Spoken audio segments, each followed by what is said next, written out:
Les 5 pépins d'orange. Arthur Conan Doyle.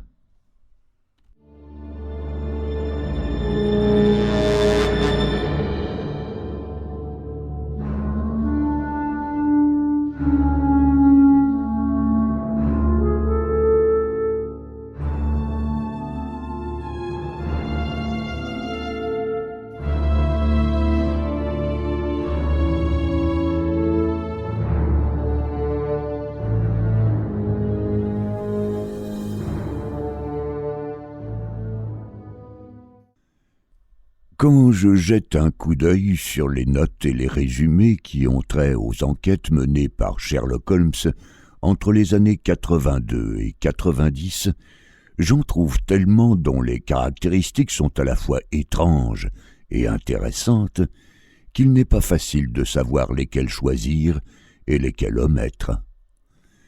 Quelques-unes pourtant ont déjà bénéficié d'une certaine publicité, grâce aux journaux, et d'autres n'ont pas fourni à mon ami l'occasion de déployer ces dons exceptionnels qu'il possédait à un si haut degré et que les présents écrits visent à mettre en lumière. Et quelques-unes aussi ont mis en défaut l'habileté de son analyse et seraient, en tant que récits, des exposés sans conclusion.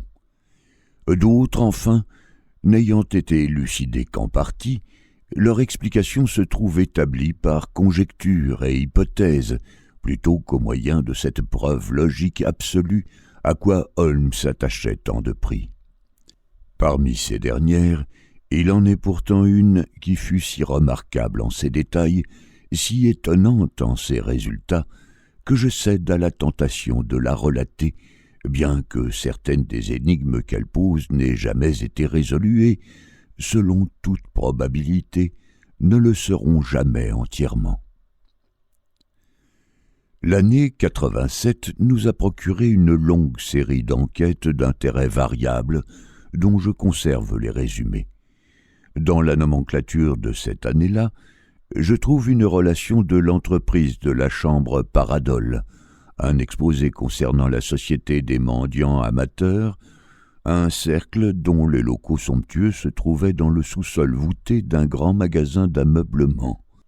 Des précisions sur la perte de la barque anglaise Sophie Anderson, sur les singulières aventures de Grace Patterson aux îles d'Oufa, et enfin sur l'affaire des poissons de Camberwell. Au cours de cette enquête, Sherlock Holmes, on ne l'a pas oublié, parvint en remontant la montre du défunt à prouver qu'elle avait été remontée 2 heures auparavant et que, par conséquent, la victime s'était couchée à un moment quelconque de ces 2 heures-là. Déduction qui fut de la plus grande importance dans la solution de l'affaire. Il se peut qu'un jour je retrace toutes ces enquêtes, mais aucune ne présente de traits aussi singuliers que l'étrange suite d'incidents que j'ai l'intention de narrer. C'était dans les derniers jours de septembre, et les vents d'équinoxe avaient commencé de souffler avec une rare violence. Toute la journée, la bourrasque avait sifflé, et la pluie avait battu les vitres de telle sorte que, même en plein cœur de cette immense Londres, œuvre des hommes, nous étions temporairement contraints de détourner nos esprits de la routine de la vie, pour les hausser jusqu'à admettre l'existence de ces grandes forces élémentaires qui, tels des fauves indomptés dans une cage, rugissent contre l'humanité à travers les barreaux de sa civilisation. À mesure que la soirée s'avançait, la tempête se déchaînait de plus en plus. Le vent pleurait en sanglotant dans la cheminée comme un enfant.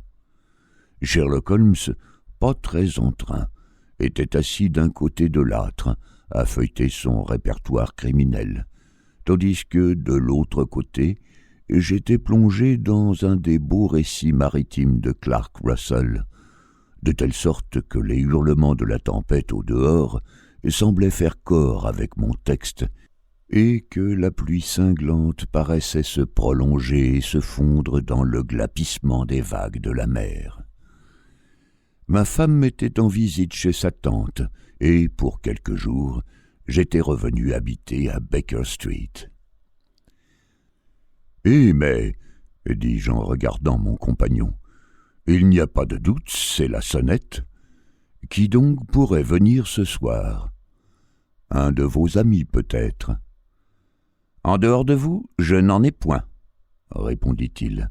« Je n'encourage pas les visiteurs. »« Un client alors ?»« Si c'est un client, l'affaire est sérieuse. Sans cela, on ne sortirait pas par un tel temps et à une telle heure.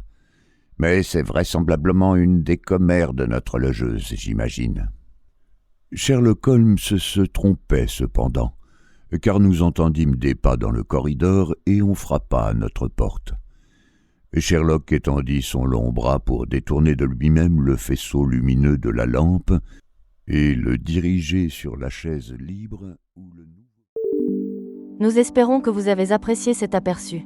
Pour continuer à écouter ce livre audio sur Google Play Livres, utilisez le lien dans la description de la vidéo.